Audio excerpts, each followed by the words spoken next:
Di tengah upaya dunia untuk mengurangi emisi karbon, IPB University melalui Pusat Penelitian Surfaktan dan Bioenergi mengambil langkah strategis dengan mengoptimalkan sumber daya biomasa, yaitu melalui program pengembangan hutan tanaman energi melalui ekosistem biomasa berbasis kerakyatan.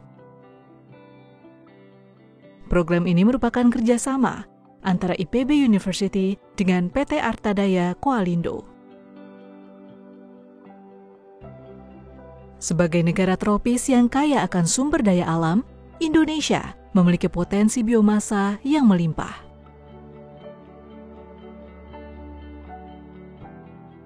Hutan tanaman energi adalah lahan kering milik masyarakat yang dioptimalkan penggunaannya untuk meningkatkan penghasilan petani melalui penanaman tanaman energi.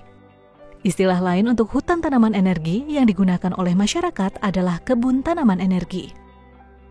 Program ini mendukung kebijakan co-firing, yaitu mengganti sebagian penggunaan batu bara dengan biomasa di pembangkit listrik tenaga uap atau PLTU, sebagai salah satu solusi untuk mengurangi emisi karbon, sekaligus memanfaatkan sumber daya lokal. Berdasarkan kesesuaian lahan, tanaman energi yang diterapkan adalah gamal dan kaliandra. Kedua tanaman ini merupakan tanaman kehutanan yang cepat tumbuh dan bertunas kembali setelah dipangkas berulang kali. Tinggi tanaman ini dapat mencapai 10 hingga 15 meter.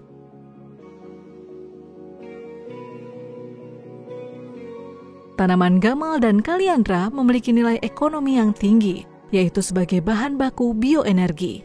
Selain itu, kedua tanaman juga memiliki manfaat tambahan sebagai pakan ternak, pencegah erosi, dan penyubur tanah. Kayu gamal sebagai biomasa dapat menghasilkan energi sekitar 4.900 kilokalori per kilogram kayu kering, sedangkan kayu kaliandra dapat menghasilkan energi sekitar 4.600 kilokalori per kilogram kayu kering.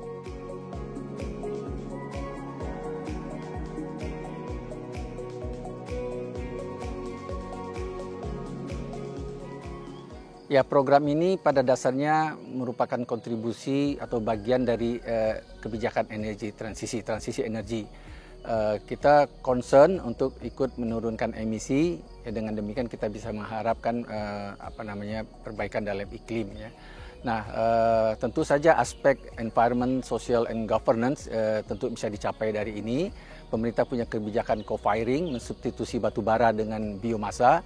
Nah, otomatis dengan mensubstitusi itu CO2 bisa diabsorb oleh pohon-pohonan yang kita tanam dan kemudian energi tersedia untuk ketahanan energi kita.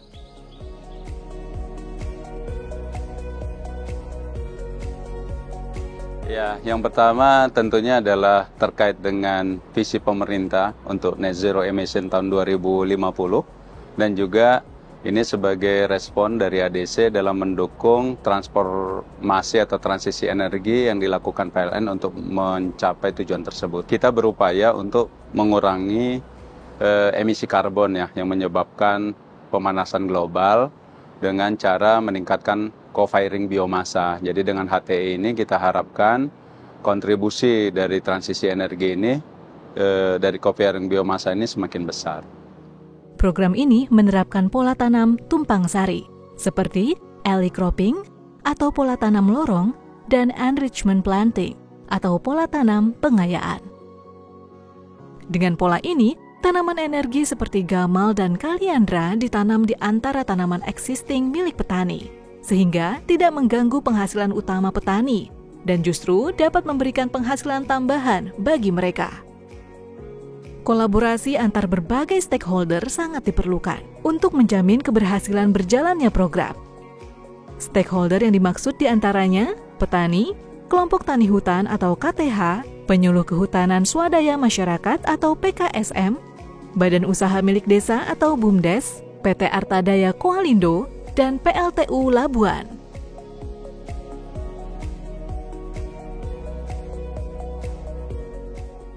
Alhamdulillah, saya bersyukur sekali ya Bu ya, dengan adanya program ini kami bisa mendapatkan nilai tambah lah gitu, bisa mendapatkan penghasilan gitu ya, lebih lah. Jadi begitu saya ada tanaman bioenergi ini, ya alhamdulillah bisa optimal lah lahan saya gitu, alhamdulillah.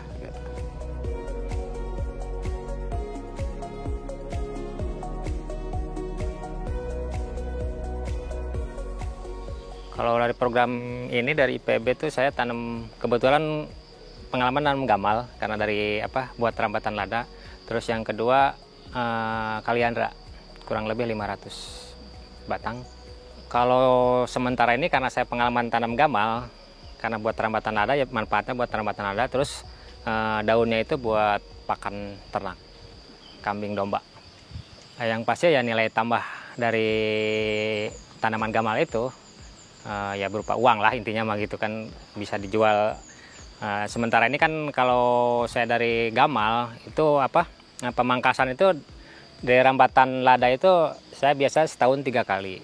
Itu kan harus pakai tenaga kerja ya. Kalau sekarang umpamanya ada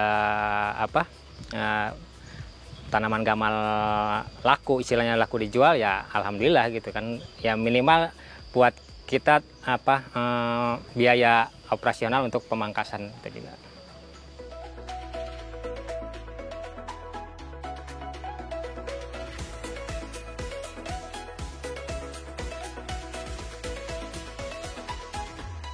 Ya, dengan adanya program kayu energi, alhamdulillah masyarakat walaupun enggak 100%, ya 75% masyarakat udah memahami.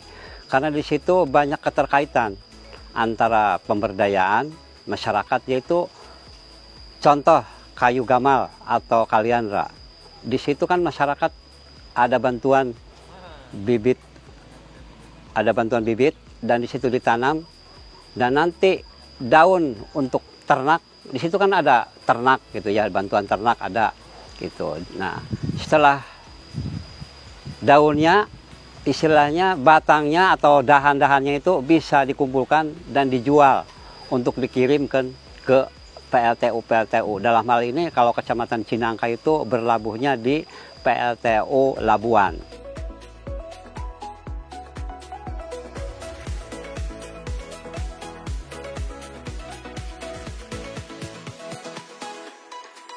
Dengan adanya program ini banyak manfaat sebenarnya.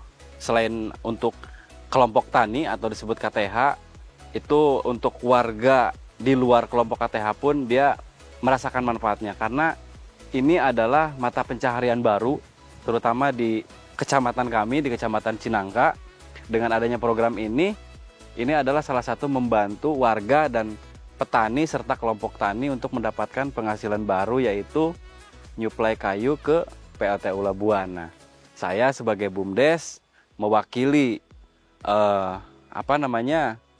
salah satu PLTU Labuan untuk bisa suplai kayu ini. Konsep ekosistem biomasa kerakyatan melibatkan stakeholder tersebut dengan perannya masing-masing. Petani berperan dalam penanaman dan pemanenan, dan KTH berperan dalam pengumpulan biomasa dan koordinasi kelompok. PKSM berperan untuk memberikan panduan tentang praktik berkelanjutan dan fasilitator kelompok. BUMDes sebagai champion dalam manajemen biomasa di tingkat desa berperan dalam perencanaan, pengorganisasian, pemrosesan, pengolahan, dan penyimpanan biomasa yang dihasilkan oleh masyarakat. PT Artadaya Kualindo dan PT Energi Primer Indonesia yang merupakan anak perusahaan PT PLN berperan sebagai off-taker biomasa yang dihasilkan masyarakat, dan PLTU berperan sebagai pengguna biomasa tersebut. Kolaborasi ini memastikan bahwa hasil panen biomasa masyarakat dapat memiliki pasar yang jelas. Penerapan program yang dilakukan oleh Pusat Penelitian Surfaktan dan Bioenergi IPB University dimulai dari, pertama, sosialisasi program kepada petani, BUMDes, dan pemerintah desa. Kedua, menyiapkan calon petani dan calon lahan. Ketiga, pembersihan lahan. Keempat, pelatihan kepada petani terkait budidaya tanaman energi. Kelima, penyiapan bibit gamal dan kaliandra. Keenam, penanaman dan perawatan. Dan ketujuh, pembentukan dan pelatihan kelembagaan kepada BUMDes. terkait sistem manajemen feedstock biomasa. Program pengembangan hutan tanaman energi melibatkan 250 hektar lahan dengan 309 petani dan 16 KTH di 12 desa, serta 5 BUMDes di Kecamatan Cinangka, Kabupaten Serang, Banten. Pada 29 November 2024, Pusat Penelitian Surfaktan dan Bioenergi IPB University bersama PT Artadaya Kualindo, PT PLN Indonesia Power, PLTU UBP Banten 2 Labuan, dan pemerintah daerah melaksanakan seremoni penanaman dan panen tanaman energi program ekosistem biomasa kerakyatan di Cinangka, Banten. Acara ini menandai keberhasilan tahap awal program dan menjadi langkah penting dalam menjamin keberlanjutan pasokan biomasa untuk co-firing PLTU di Indonesia. Baik, secara manfaat mungkin kita melihat dari sisi PT ADC sendiri ya Mbak, bahwa ADC mendapatkan kepastian pasokan yang berkualitas. Kenapa saya bisa bilang seperti itu? Karena kualitas dari HT ini karena kita pantau dari mulai penanaman hingga panen hingga datang ke PLTU itu sudah kita pantau sehingga kita pastikan kualitasnya terjamin. Itu yang manfaat secara langsung yang kita terima.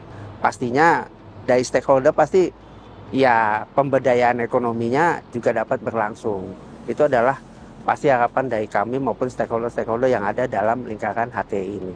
Kerjasama pengelolaan HTI ini nggak bisa dilakukan sendiri oleh pemerintah. Kita melibatkan masyarakat sehingga menggerakkan roda-roda perekonomian yang kita harapkan juga nanti akan membawa kemakmuran kepada masyarakat secara lebih luas. Harapan kita tentu program yang sekarang ini merupakan pilot project di Banten seluas 250 hektar dan melibatkan 300 petani bisa dikembangkan dan bisa diperluas.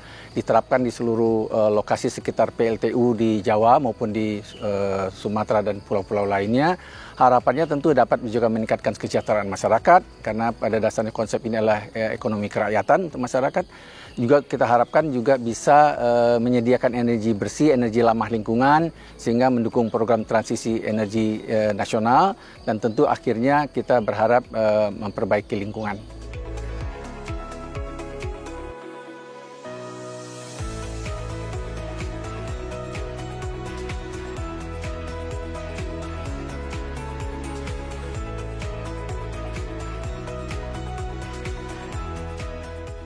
Program pengembangan hutan tanaman energi melalui ekosistem biomasa berbasis kerakyatan adalah bukti nyata bahwa dengan kolaborasi yang baik dapat tercipta solusi untuk masa depan energi berkelanjutan.